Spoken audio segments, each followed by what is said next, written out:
దేవరాగం జ్ఞానయోగం వ్యాసపీఠం బహువేదశాస్త్రం బోధామృతహిత శ్రీమన్నారాయణం శివగౌరీ సంభాషిత సకల పురాణం అష్టాక్షరి పంచాక్షరి మంత్రావరణం అఖిల దేవతా సంస్తుతి పారాయణం జయమంగళకరమీ ప్రవచన శ్రవణం అనుదినము శుభము సుఖము జీవన గమనం దేవరాగం జ్ఞానయోగం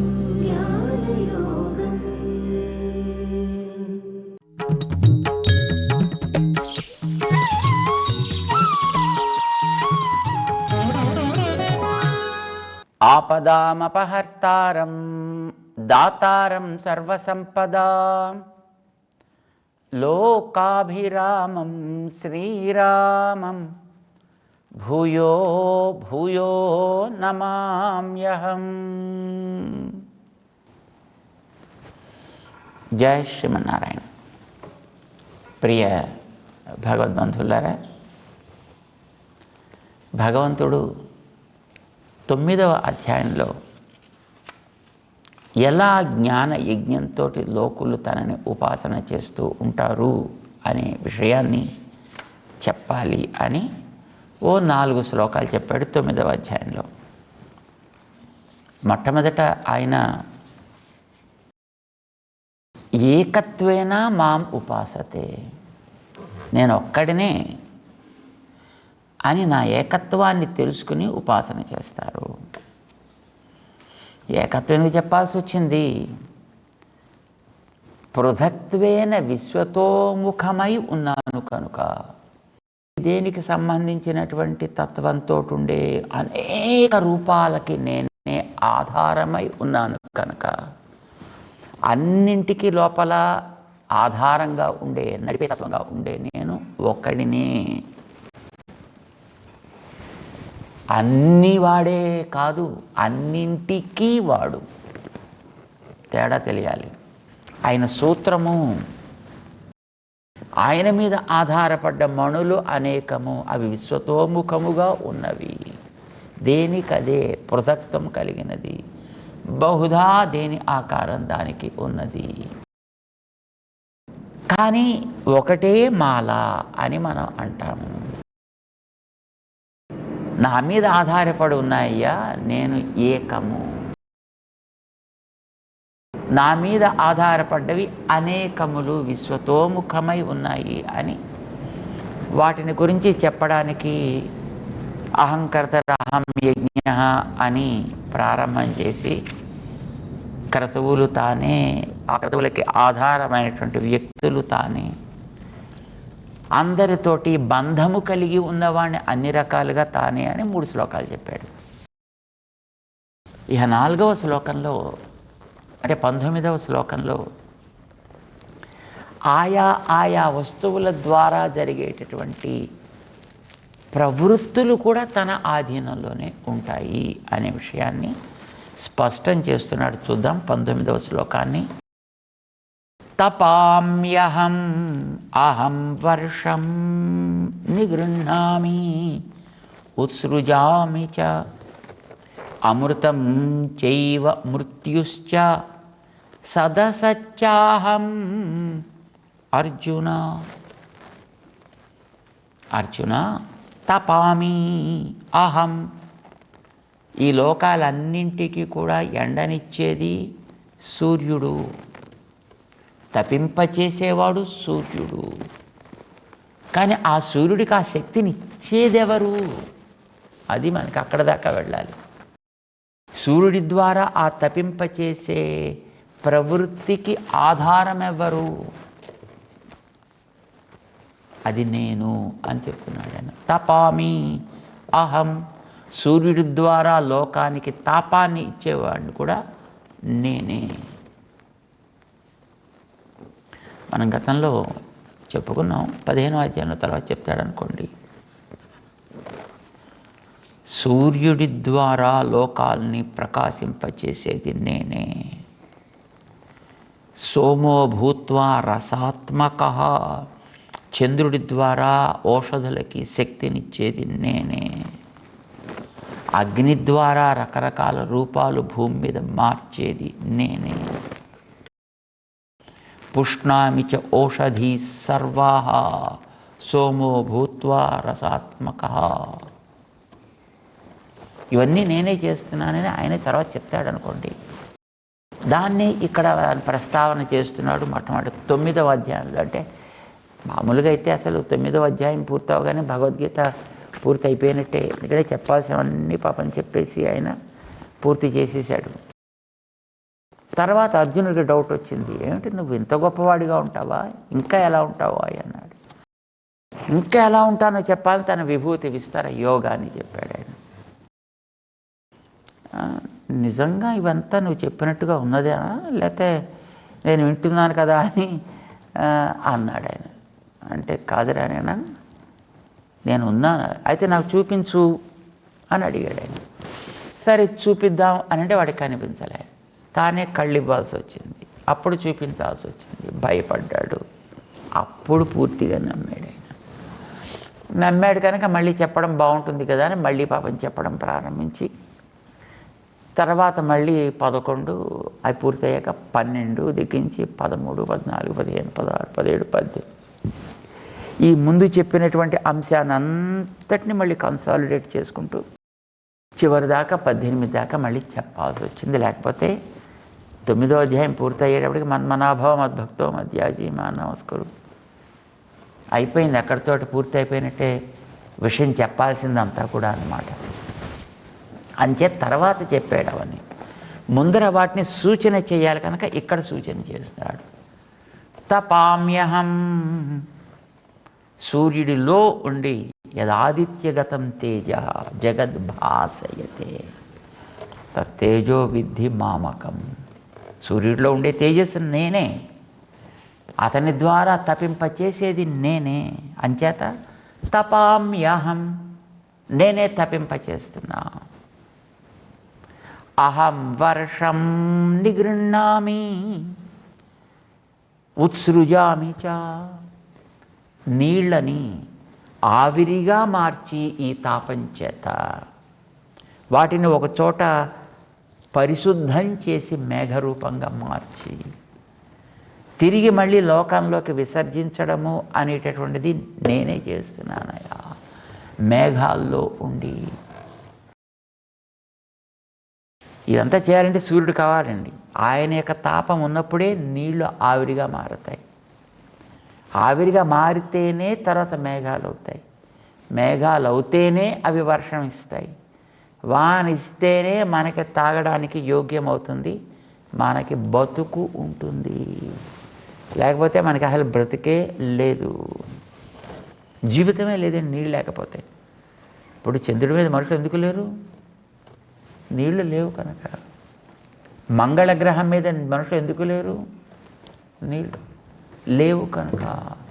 అయితే అక్కడ ఇంకో రకంగా ఎలాగైనా ఉన్నారేమో మళ్ళీ మనకు తెలీదు. సరే వాళ్ళు పెడుతున్నారు కదా, వచ్చి ఏమన్నా చెప్తారేమో, ఎవరికైనా తెలియజేస్తారేమో, తర్వాత చూద్దాం మనం. కానీ మనకి తెలిసేది ఇప్పటిదాకా అక్కడ ఎవరు లేరు. ఇంకా ఇతర గ్రహాల మీద శని గ్రహం, మరో గ్రహం అక్కడ ఎందుకు లేరు? అక్కడ జనాలు నీటి వనరులు మన దగ్గర ఉన్నట్టుగా అక్కడ లేవు కనుక. ఏం చేస్తోంది ఇక్కడ? సూర్యుడి యొక్క కిరణ ప్రభావం చేత సముద్రంలో ఉండే నీటిని త్రాగయోగ్యంగా మారుస్తున్నాడు ఆయన. అలా మార్పు చేసేటప్పుడు ఆయన నిగృహ్ణామి, నీళ్ళని పీల్చి అందులో ఉండేటటువంటి కాలుష్యాలన్నిటినీ కూడా శుద్ధి చేసేది నేనే. పోర్టబుల్ వాటర్, త్రాగడానికి యోగ్యమైనటువంటి నీరు కింద దాన్ని మారుస్తా. అప్పుడు మేఘాలని గాలి ద్వారా నడిపిస్తా. జనావాసాలు ఎక్కడుంటాయో అక్కడికి నడిపిస్తా, లేకపోతే అక్కడే నీటిని తీసుకుని మళ్ళీ అక్కడే మేఘాల నుంచి అక్కడే వర్షించేసి మళ్ళీ సముద్రం వర్షించాడు అనుకోండి, ఏమో కొన్ని ముత్యాలు తయారు కావచ్చు. కానీ అవి ఎవరికి? వాటిని చూసి గుర్తించి అనుభవించేవాడు ఉంటే కదా. వీడు ఉండాలంటే మొదలు వీడికి నీళ్లు కావాలి కదా, నీళ్లు కావాలంటే మళ్ళీ అది రావాలి కదా, మేఘాలు వస్తేనే కదా వీడి నీళ్లు తాగేది. సముద్రంలో ఉండే నీళ్ళని నేరుగా తాగడానికి వీల్లేదు, అందులో ఉండే జీవరాశులకి అవి ఉపయోగపడచ్చు. మనకి అవి ఉపయోగపడాలి అని అంటే మేఘం ద్వారా వస్తేనే ఉపయోగపడతాయి, మరో రకంగా కావు.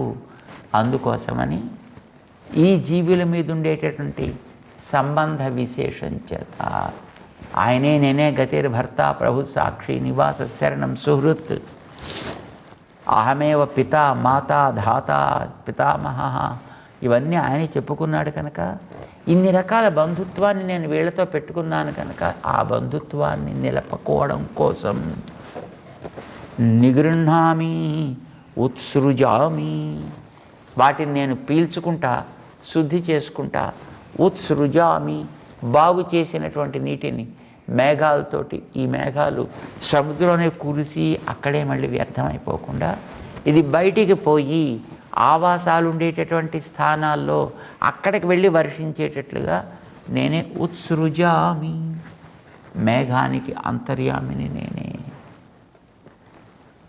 సూర్యుడికి అంతర్యామిని నేనే. ఆ కిరణములలో కిరణ శక్తి ద్వారా జలం పైకి వెళ్ళేట్టు చేసే తత్వాన్ని కూడా నేనే. దాన్ని అమృతంగా మారుస్తా. అమృతంచైవ మృత్యుశ్చ, ఈ నీటికే అమృతం అని కూడా పేరండి. లోక జీవించాలంటే ఏం కావాలి? నీరే ప్రధానము. స్వర్గలోకంలోకి వెళ్ళిన వాళ్ళకి అమృతం కావాలేమో, కానీ ఈ భూమి మీద ఉన్న వాళ్ళకి అమృతం అక్కర్లేదు. పాపం తెలియక కొంతమంది అదేదో తీసుకుని అదే అమృతం అమృతం అమృతం అనుకుంటూ దాంట్లోనే మునిగి తేలుతూ ఉంటారు. సరే, వాళ్ళని పక్కన పెడదాం వాళ్ళని. కానీ జలమే అమృతము కనుక అమృతం చేయవ, వీళ్ళకి మరణము లేకుండా బ్రతికి ఉండగలిగేట్టుగా చేసేది కూడా నేనే.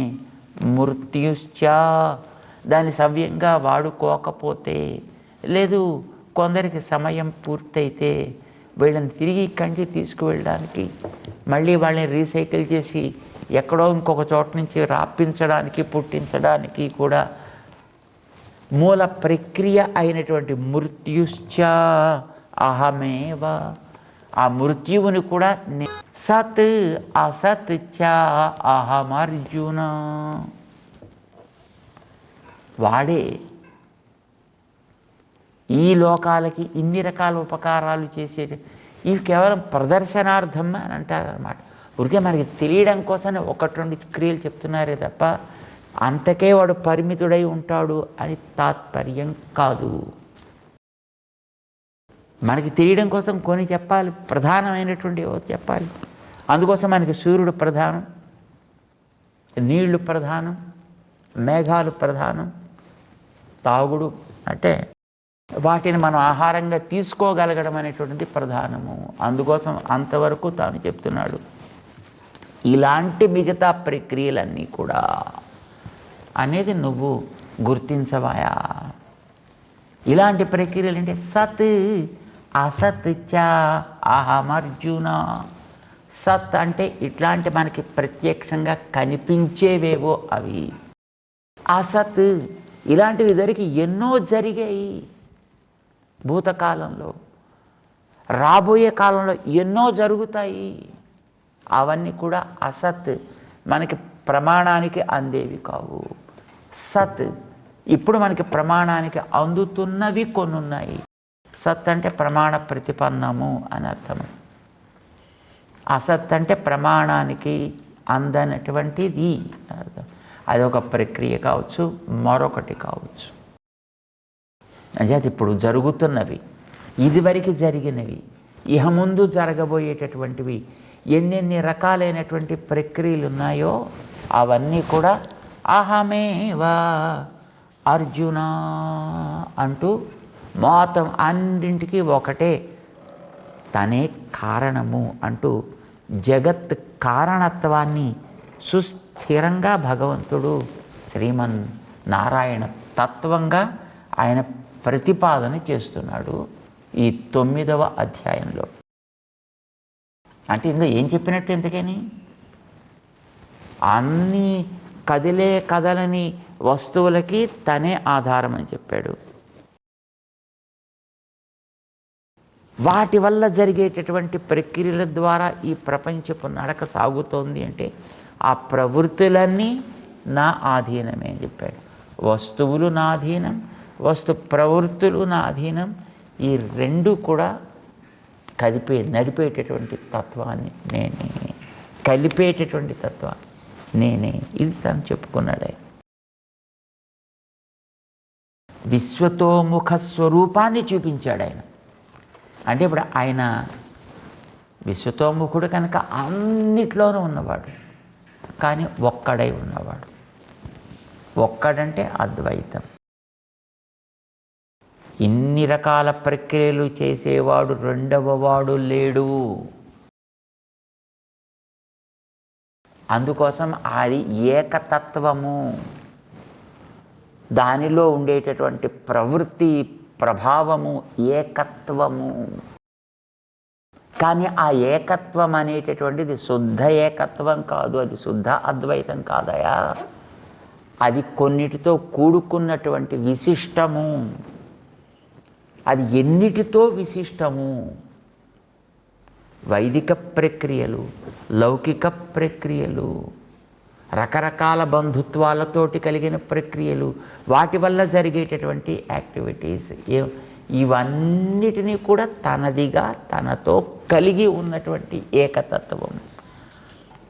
తనతో కలిగి ఉన్నా అంటే వాటితోటి విశిష్టమై ఉన్నా అని అర్థం. కనుక ఇక్కడ చెప్పేటటువంటి అద్వైతం ఒక విశిష్ట అద్వైత తత్వము. దీన్ని స్పష్టంగా చెప్తున్నాడని, ఏకత్వము అని. ఉన్నవన్నీ ఒకటి కాదు, అనేకం ఉన్నాయి. దేనిక అది ఇండివిజువల్గా ఉన్నాయి కనుక అది పృథక్త్వం ఉంది. దేని ఆకారం దానికి ఉంది కనుక అది బహుధా ఉంది. అలాంటిది మొత్తం అంతటా వ్యాపించిన కనుక విశ్వతోముఖమై ఉన్నది. చేత పృథక్త్వేన దేనికి దానికి ఉండే స్వరూప స్వభావ ప్రవృత్తుల చేత విశ్వతోముఖమై బహుధా అయి ఉండేటటువంటివి ఇవన్నీ కూడా ఏకత్వమునకు చెందినవి, తనకే చెందినవి. వీటికన్నిటికీ ఆధారము తానే అంటూ భగవంతుడు తనకుండేటటువంటి ఒక అద్భుతమైనటువంటి శక్తిని తాను ఇక్కడ ఇలా ఉన్నప్పటికీ కూడా తను చేసేటటువంటి పనిని 9వ అధ్యాయంలో మనకి చాలా చక్కగా చెప్తున్నాడు. అయితే ఇదంతా ఎవరి కోసం చెప్తున్నాడు? ఎవరికి ఈ విషయం అంతా తెలిసినది? మొట్టమొదటి ప్రారంభించాడు 13వ శ్లోకంలో. అది మనం జ్ఞాపకం పెట్టుకోవాలి. మహాత్మానస్తు మాం పార్థ. మహాత్ములైన వాళ్ళు ఎవరో వాళ్ళకి తెలుస్తాయి ఇవన్నీ. మనస్సులో ఈర్ష్య, అసూయ, అక్కసు, రోషము, ద్వేషము, రకరకాలైన లోభము, కామము ప్రవృత్తులు కలిగినటువంటి వాటికి ఇది తెలియదు. ఇది మనకు తెలియాలి, ఇది ముందర మనకి తెలియాలి. ఇది ఎందుకండి మరి అందరూ ఇంత స్పష్టంగా ఆయన చెప్తుంటే దాన్ని గుర్తించలేకపోతున్నారు? ఉంటారు, ఏం చేస్తాను, లోకంలో కొంతమంది ప్రబుద్ధులు ఎంత స్పష్టంగా ఎన్ని కనిపిస్తున్నా గుర్తించక దానికి ఎదురు తిరిగి ప్రవర్తించే వాళ్ళు కొందరు ఉంటారు. ఏదో కుక్క తోకకి ఒక ప్రవృత్తి, తేలుకొండికి ఒక ప్రవృత్తి, ఒక్కొక్క దాని స్వభావము ఒక్కొక్క దానికి ఉంటుంది. స్వభావో దురతిక్రమ, అది దాటశక్యం కానిది. ఏం చేస్తాం, దాన్ని ఎంతసేపు నువ్వు తిన్నగా చేద్దామని ప్రయత్నం చేసినా మళ్ళీ టక్కున వెనక్కే పోతుంది వదలగానే. అందుకోసమనే 9వ అధ్యాయం చాలా ప్రధానమండి. ఇది ఎవరి కోసం అంటే మహాత్మానస్తు మాం పార్థ. 13 శ్లోకాల్లో పాపం చెప్పుకున్నాడు ఆయన. వాళ్ళు దీన్ని తెలిసి సతతం కీర్తయంత, అలా వాళ్ళు ఉంటారు. అలా తెలిసి అప్పుడు వాళ్ళు జ్ఞానయజ్ఞంతో స్వామిని ఆరాధన చేస్తారు. ఆ తెలివి అనేటటువంటిదే ఒక గొప్ప జ్ఞాన యజ్ఞం. దానికే శంకరాచార్యులు వారు చెప్పారు భగవద్విషయం అన్నారు. ఎంత మంచి పేరు పెట్టారండి వారు. తర్వాత మన ఆళ్వాళ్ళు రాసిన గ్రంథాలకు ఉండే వ్యాఖ్యానాలకి ఆ పేరు పెట్టుకుందండి భగవద్విషయం అని. కానీ ఈ పదాన్ని మొదట వాడినటువంటి మహనీయులు శంకర భగవత్పాదులు. జ్ఞానయజ్ఞం అంటే భగవద్విషయాన్ని గుర్తించుటే జ్ఞానయజ్ఞం తప్ప మరొకటేదో జ్ఞానయజ్ఞం కానీ కాదు పొమ్మన్నారు ఆయన. క్లారిటీ ఇచ్చారు స్పష్టంగాను అని చెప్పాం కదా. చెవి ఉన్నవాడైతే అది వాడి చెవిలోకి ఎక్కుతుంది, అప్పుడు వాడికి బుర్రలోకి ఎక్కుతుంది, అప్పుడు అర్థమవుతుంది. కానీ లోపల భేరీయే లేని వాడికి నువ్వు ఎన్ని భేరీలు వాయించినా లోపలికి ఎక్కదు, అది పోతూనే ఉంటుంది. ఇది పాపం ఆ మహనీయుడు శంకరాచార్య వారు పాపం అంతలా స్పష్టంగా చెప్పుకుంటున్నాడు ఆయన. సరే, ఇదంతా చెప్పాడు పాపం అర్జునుడికి స్వామి. వాళ్ళ యొక్క మహత్తని చెప్పాలి, వాళ్ళకు ఉండేటువంటి విశేషాలని చెప్పాలి, వాళ్ళకు ఉండే వైభవాన్ని చెప్పాలి. అది చెప్పాలంటే అది తెలియకుండా దానికి వ్యతిరేకంగా ప్రవర్తించే వాళ్ళు ఎవరో కూడా మనకి తెలిస్తే అప్పుడే తెలుస్తుంది. చీకటి ఏమిటో తెలిస్తే వెలుతురు యొక్క గొప్పతనం ఏమిటో తెలుస్తుంది. కారం యొక్క దుష్టత్వం ఏమిటో తెలిస్తే, తీక్ష్ణత్వం ఏమిటో తెలిస్తే అప్పుడు తీపి యొక్క మహత్త ఏమిటో తెలుస్తుంది. ఏదైనా దానికి వ్యతిరేకంగా ఉండేదేదో తెలిస్తే దీని యొక్క ప్రవృత్తి కూడా మనకి చక్కగా తెలుస్తుంది. చీకటి తెలిస్తే వెలుతురు యొక్క ప్రభావం మనకి తెలుస్తుంది. అందుచేత తెలుసుకొని వాళ్ళ యొక్క ప్రవృత్తి ఎట్లా ఉంటుంది ఇది కూడా చెప్తున్నాడు. అంటే ఎవరైతే జ్ఞానశూన్యులుగా ఉంటారో, అజ్ఞానులుగా ఉంటారో వాళ్ళ ప్రవృత్తి ఎట్లా ఉంటుందో కూడా ఒక్కసారి భగవంతుడు తెలియచేసి వీళ్ళ కంటే విలక్షణమైన మహాత్ముల గురించి నేను నీకు చెప్తా. అంటే మొట్టమొదట వీళ్ళ గురించి చెప్తున్నాడండి 20వ శ్లోకంలో. కొంతమంది వేదాలు చదువుకుంటారు, వాళ్ళు అబ్బో మేము బాగా చదువుకుందాం అనుకుంటారు. 2వ అధ్యాయంలో ఒకసారి దీని గురించి ప్రస్తావన చేశాడు నేను. 2వ అధ్యాయంలో ఏమని చెప్పాడు ఆయన? యామిమాం పుష్పితాం వాచం ప్రవదంతి అవిపశ్చిత. యామిమాం పుష్పితాం వాచం ప్రవదంతి. మంచి చక్కటి అందమైనటువంటి పువ్వులు పూస్తే ఎంత ఆకర్షకంగా ఉంటాయి అలాంటి మాటలు చెప్తారండి. వేదాలు చదువుకున్నాం అంటూ, మాకన్నీ తెలుసును శాస్త్రాలు అంటూ, వేద సారజ్ఞులులాగా ఉంటూ, వేదతత్వం అంతా మా సొంతమే అనుకుంటూ వాళ్ళు మాట్లాడేటువంటి మాటలు, వాళ్ళు చేసే ప్రవృత్తులు ఇలా ఉంటాయి అంటాడు ఆయన. ఏం పుష్పిస్తే మంచిదే కదండి అంటే, మామూలు పుష్పం అయితే మంచిదే కానీ దానిమ్మ పువ్వుల్లాగా అన్నారండి పాపం మన పెద్దవాళ్ళు. దానిమ్మ పువ్వులు చూడడానికి ఎర్రగా ఉంటాయండి, ఇంతెంత ఉంటాయి, పూస్తాయి చెట్టు మీద, కాయలు కాయడానికి పనికిరావు. అది పువ్వుల్లాగే రాలిపోతాయి తప్ప అందులోంచి ఒక కాయ కూడా రాయదు. పూసే దానిమ్మ కాయదు, కాసే దానిమ్మకి చిన్న చిన్న పువ్వులు వస్తాయి, తర్వాత ఆటోమేటిక్గా కాయలు వస్తాయి. ఇదిగో వీళ్ళ మాటలన్నీ కూడా ఆ దానిమ్మ పువ్వుల్లాగా ఉంటాయి అన్నాడు. యామిమాం పుష్పితాం వాచం ప్రవదంతి అవిపశ్చిత. అబ్బో ఇంతకంటే ఇంకా శాస్త్రమే లేదు, ఇంతకంటే ఇంకా వేదమే లేదు, ఇంతకంటే ఇంకా తత్వమే లేదు, ఇదే పర్యవసానమే, ఇలా మాట్లాడుతుంటాడు. నాణ్యదస్థితివాదిన కామాత్మాన స్వర్గపరాహ అంటూ వాళ్ళకి కొన్ని బిరుదులు కూడా ఇచ్చాడు 2వ అధ్యాయంలో. సరే, మనం అక్కడికి పోక్కర్లేదు, వాళ్ళని మళ్ళీ ఒక్కసారి పాపం జ్ఞాపకం చేస్తున్నాడు స్వామి. త్రైవిద్యామాం సోమపా పూతపాపాః యజ్ఞైరిష్ట్వా స్వర్గతిం ప్రార్థయంతే తే పుణ్యమాసాద్య సురేంద్రలోకం అశ్నంతి దివ్యాన్ దివి దేవభోగాన్ తేతం భుక్త్వా స్వర్గలోకం విశాలం క్షీణే పుణ్యే మర్త్యలోకం విశంతి ఏవం త్రయీ ధర్మమనుప్రపన్నాః గతాగతం కామకామాః లభంతే. వాళ్ళ యొక్క స్వరూపం ఏమిటో స్పష్టంగా కృష్ణుడే నిర్ణయం చేస్తున్నాడు 20, 21, 2 శ్లోకాల్లో. ఏమిటో వాళ్ళు చేసే పని? ఎవరట అసలు వాళ్ళు? త్రైవిద్యాః. త్రైవిద్యము అని అంటే 3 రకాలుగా ఉండేటువంటి వేదము.